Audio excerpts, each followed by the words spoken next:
Pretzel or smoothie? Oh, I'm gonna bring my smoothie with me. It's already empty. What happening? You know what I'm saying? Today we're talking jewelry. Lots and lots of jewelry. Go ahead and dive into all the things that I wear jewelry wise, where I get them from, what my inspirations are, why I even wear jewelry in the first place. Let's get started. What? So, for a lot of you that don't know or don't follow me on Instagram, jewelry has more recently than ever become a big part of Justin Boone, my identity, what people look to me for, inspiration. People always ask me questions about where I get my jewelry from, how did I even get into jewelry, what's my inspiration behind the jewelry. So to answer that question first and foremost, a lot of my jewelry inspiration came from my mother, Boone. She is the jewelry queen, in my opinion. I've never seen anyone layer jewelry better than she has. Not even just as a woman, but as a person. Like, the way that she puts jewelry together is insane. Because she's my mother, and because her and I are very close, I do get a lot of my inspiration when it comes to jewelry and my fashion in general from her. So like a lot of my style choices, the way that I put things together, a lot of that comes from her. So as we were talking about jewelry, I'm gonna start with rings. Rings was the first thing that I kind of got into. Growing up, I always liked the look of rings and necklaces and things like that, but once I saw how great silver looked when done properly, and how much I liked the way that it looked on my skin, that was where I kind of led into. So I don't wear any gold, don't wear any bronze, it's all silver for me. I will make an exception for gold for my wedding band. I think that would be nice to have like the one thing that's standing out. I think like your skin tone should come into play when you're choosing your jewelry. So silver doesn't work for everybody, gold doesn't work for everybody.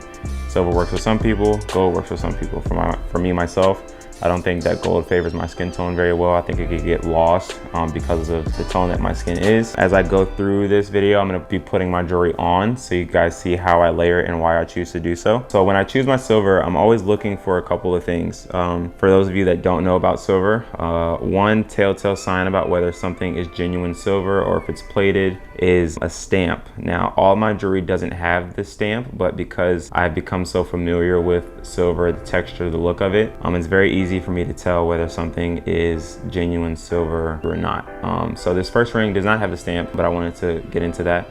But what that stamp that you'll be looking for is going to say 0.925. It's like determining the level of like alkaline in water. You know how they have the pH levels. Similar thing with silver. Like, certain numbers means this much of this is pure silver. So 925 is a very common number. They do get higher, they do get lower.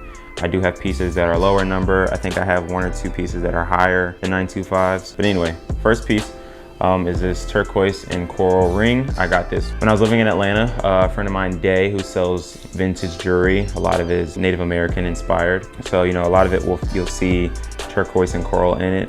I love the colors. For Native Americans, these stones mean a lot more than they mean for me. For me, it's more of a color thing. I love the beauty of which these two colors transcend. I think that they're very much complementary to each other. They may not be exactly by definition complementary colors, but I do love the way that these two look together. So this one goes on my right finger, on my right hand, on my index finger, and we'll start there. And I do shift around my rings a little bit, but not too much.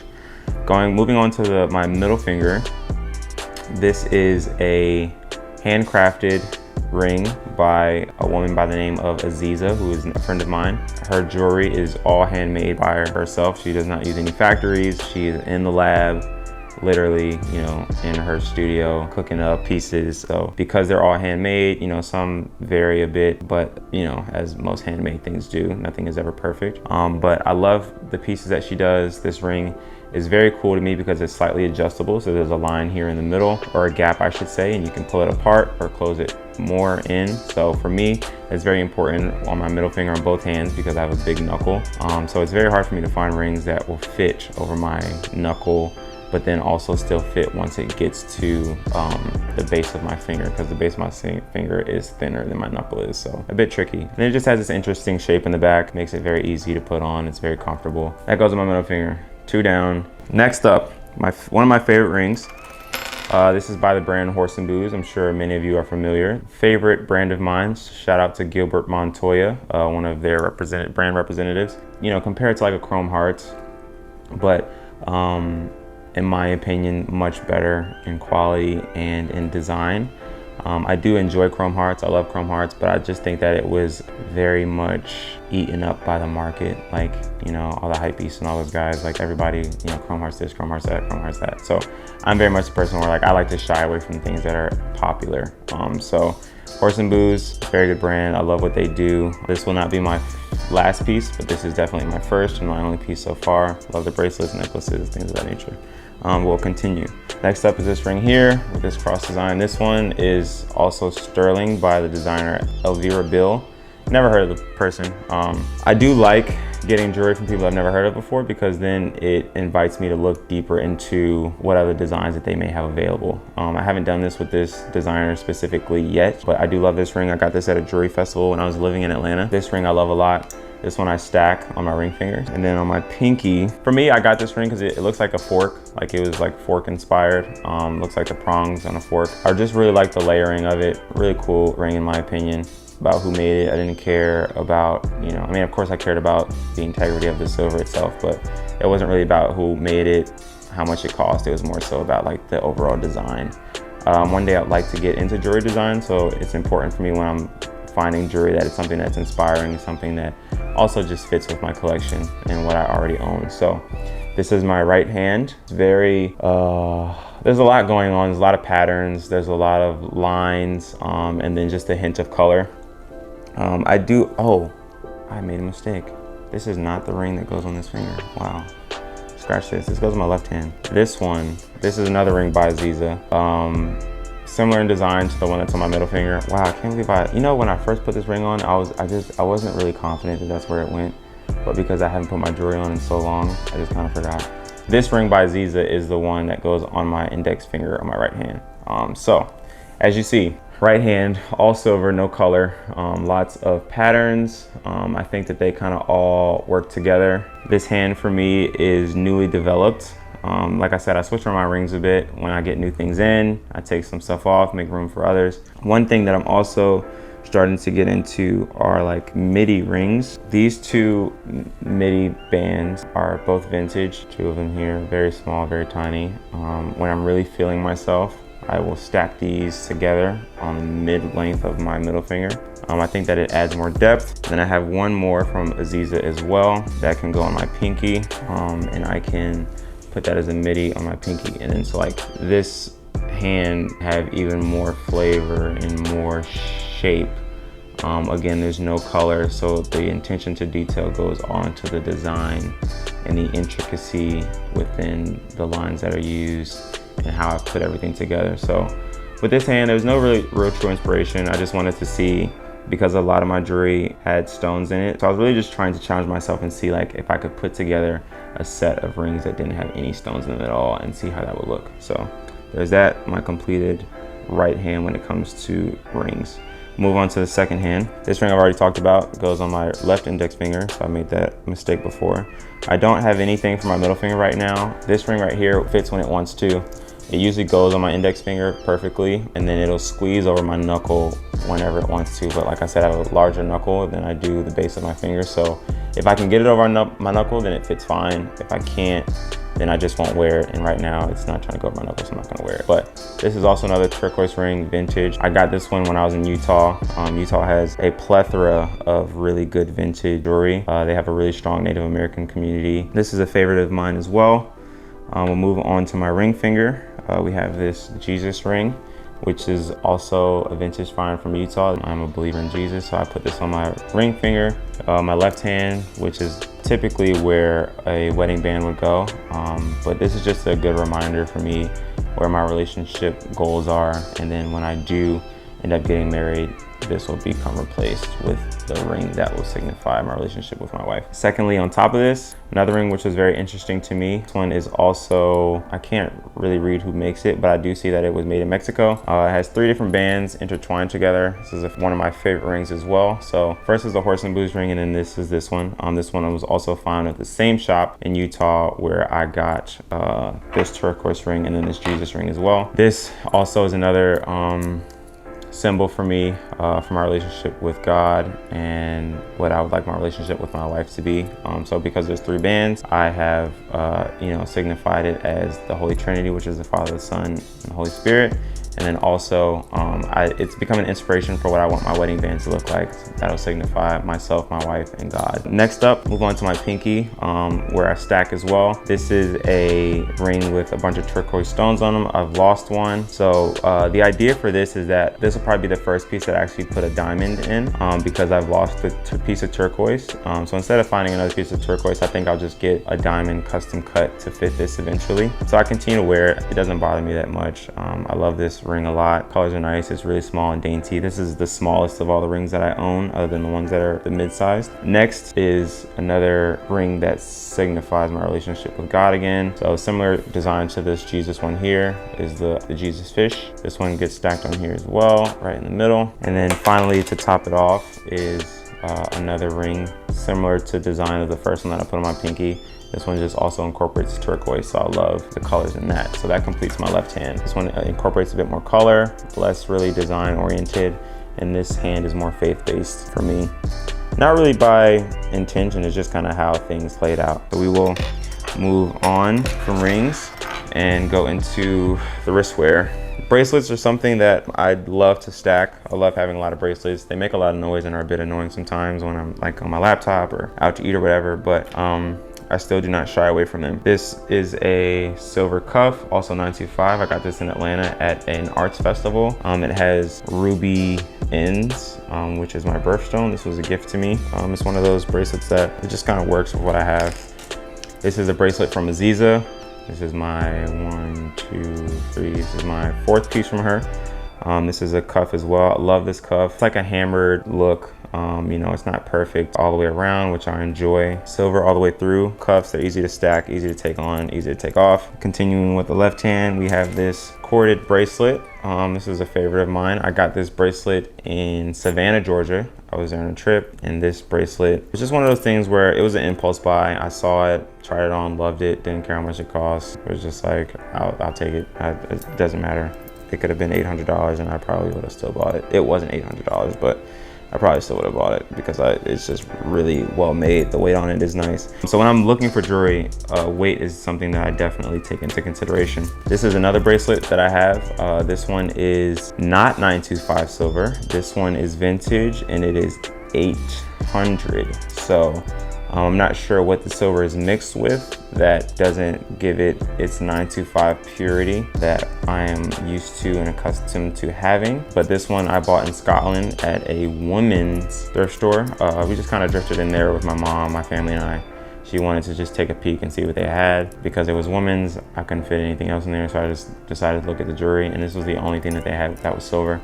And I just thought it was really unique. I almost shied away from it because it was only labeled at 800 and because I like to wear 925, but you really can't tell. And the design was unique enough where I was happy to make that sacrifice. So there is bracelet number 4 on my left hand. We'll move on to my right wrist. Much simpler. It's just 2 bracelets. This is a cuff that I got from a vintage flea market, I believe. And then this is a cuff that my mom gifted me. She bought this somewhere, I don't remember where, but she bought it specifically for me. My mom buys me and gives me jewelry all the time. It's just part of our relationship. So holds up about the same amount of space, but this is only 2 pieces and this is 5. So really cool in my opinion that I'm able to do that. Oh, here it is. So, geez, I knew I was missing something. Also 925, this has a cord in it. A lot of my jewelry doesn't typically involve any fabric, but this one does. And this is from DEGS and Sal. This was a gift to me from the brand. They gave me the liberty to choose anything that I wanted from the brand's website. And this one kind of spoke to me the most. I love this bracelet a lot. It's really fun. I like that the silver is like kind of individualized, like there's a bunch of different pieces.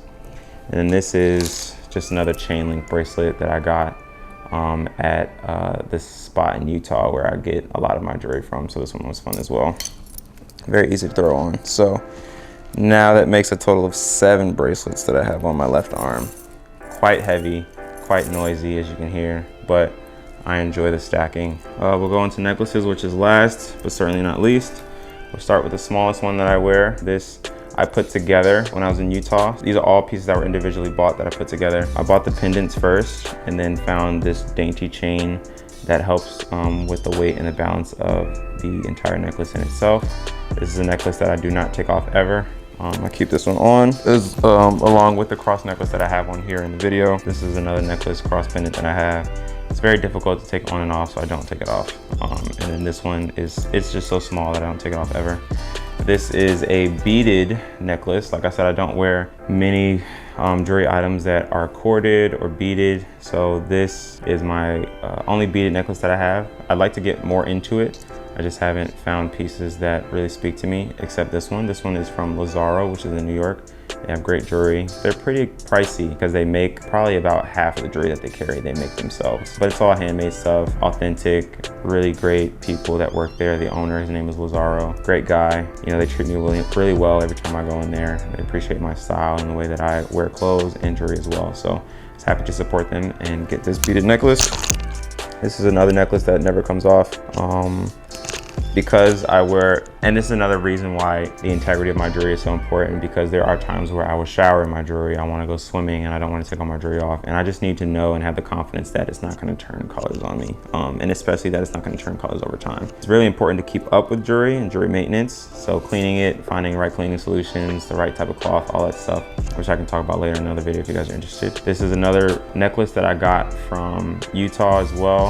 I have a bracelet that is very similar to the link on this one, but this necklace, pretty expensive, but I also loved it. I loved how light it is, even though it looks heavy, and the attention to detail with the link on this was really cool. So this was a no-brainer for me, another automatic purchase. I didn't really care how much it cost. I was willing to pay for it because of how much I enjoyed it and because of the way that it looks when I stack on my neck. I love to stack on my neck more than I like to stack on my wrist because my neck isn't really involved with a lot of stuff. Like, I could play soccer with a neck full of necklaces and not be bothered. I could skate with all these necklaces on and not be bothered, but anything else kind of gets in the way. So if I was to be able to keep anything on forever, it would be necklaces for sure. This next necklace is something that I also put together. The pendant and the chain were sold separately. So I was really looking for something unique and different. I've never seen a pendant that was representative of a chain.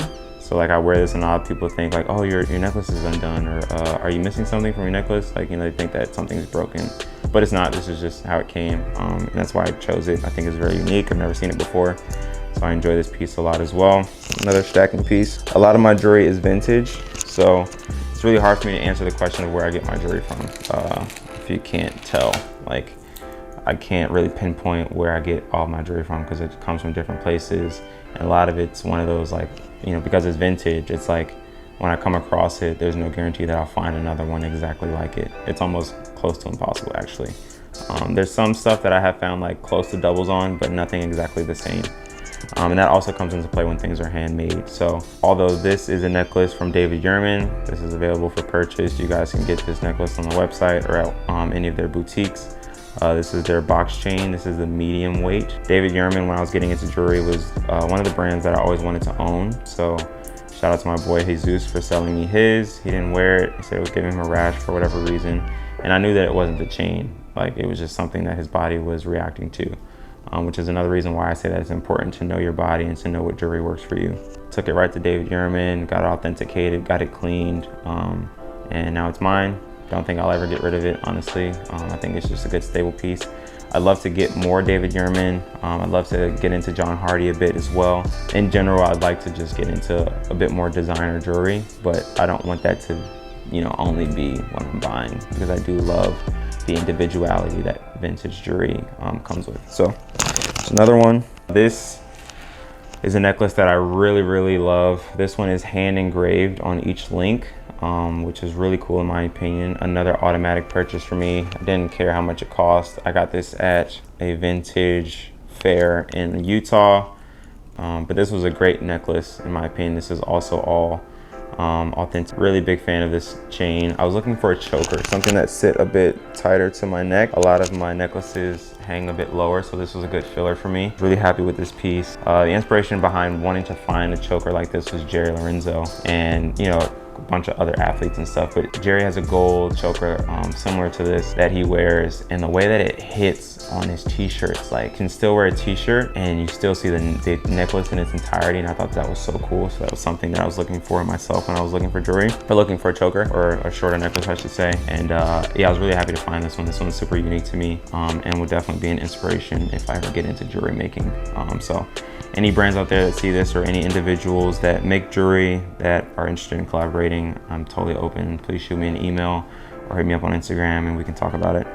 Last but not least, this is a necklace that my mother gifted me. My mom and my dad have matching necklaces. My dad gifted me his. My dad has jewelry as well, but just never wears it. So yeah, he just, you know, was like, you know, do you want this? And I was like, yeah, absolutely. So, you know, it looks crazy right now, honestly, because it's been in the jewelry bag. And the way that these links are, it gets kinks in them very easily, but are very hard to take out. I don't wear this necklace as often because when I want to put it on, it'll be all janky like this. And sometimes I just don't have the patience to work the kinks out. So, but this necklace is very heavy. It's old, it has great weight to it. The design and the attention to detail in this chain is amazing, all the way from chain down to the pendant. I love this piece a lot. Grateful that my dad was willing to gift this to me, especially when it's something that him and my mom share. Her version of this is one size smaller, but everything else is identical. I can't figure out who makes this this chain. A lot of people think it's chrome hearts because of the pendant on it. Yeah, this is definitely my favorite piece just because of this level of sentimental value that it holds. And I think that because of that, that's probably why I don't wear it as often. A lot of the things that I own that are my absolute favorite, I don't typically wear. And I think it's because they have a level of sentimental value, or because of, you know, not my fear of ruining it, because I'm very much all about like wear your stuff. Like if you really care about it, then wear it. Yeah, it's just one of those things that I just like to care for, so I don't wear it as often. But that is the conclusion of my jewelry video. I hope you guys enjoyed this. I hope that this was informative. If you have any questions that I did not already answer, feel free to reach out in the comment section below. I hate saying this, but please like, comment, subscribe. I have more videos coming up soon. And yeah, let me know if you guys are interested in any of the things that I'm wearing or that I own. I had a ton of more jewelry before, but it was stolen from me, unfortunately. I was not harmed in the process. They broke into a friend's car of mine, and I had all my jewelry with me because I was planning to sell some to a friend. And they broke into his car and took my bag that had my jewelry in it, with a ton of other things. Still questioning that whole situation to this day, not because of who I was with, but more so of like how and why it all happened. But you know, you live and you learn. It was a lesson, a hard lesson to learn, but something that I'm still grateful for. I'm glad that you know, all my jewelry wasn't stolen, and I still have things to wear and that are close to my heart.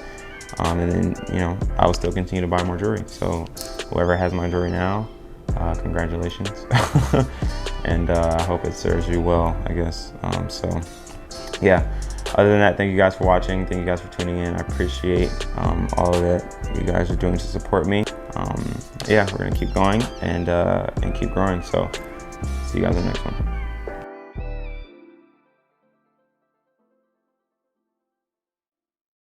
How are they gonna see your stuff? You're so far away. You're gonna put pictures at the bottom? Yeah, I'm gonna do like a close-up segment where I'm not talking, and I'll just show the table with all my jewelry. So yeah, and then when you're talking about an image, you're gonna put it at the bottom of your little screen. Yeah. Okay. Thanks, honey. So good. So cute. Oh, you're so beautiful.